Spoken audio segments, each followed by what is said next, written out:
হচ্ছে ভাই জনগণের রাস্তা থাকে জনপ্রতিনিধির উপর।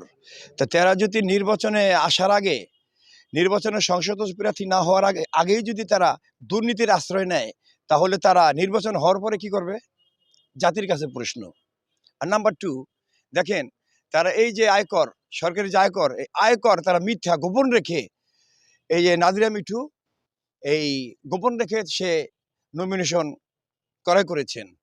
তো এই ব্যাপারে আমার কথা হলো একটা, এই প্রশাসন যেন তদন্তপূর্বক এটার ব্যবস্থা নেয়।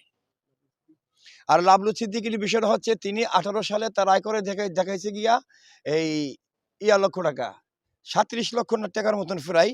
কিন্তু এই সে 5 বছরে তিনি এবার দিয়েছে আমার 1 কোটি টাকা। এই টাকা সে কোথায় পেল?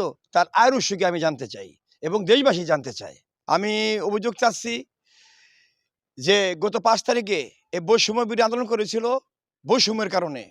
আগামীতে যেন বাংলাদেশে কোনো বৈষম্য না হয়, আর কোনো মারবুক খালি না হয়, এইটি আমরা চাই। যেন আজকে থেকে এটার মধ্যে দিয়েই সারা বিশ্ববাসী জানুক যে এই দেশে আর কোনো বৈষম্য যেন না থাকে। তা সকলে মিলেমিশে কাজ করি যে আমরা বৈষম্যকে না বলি, দুর্নীতিকে না বলি।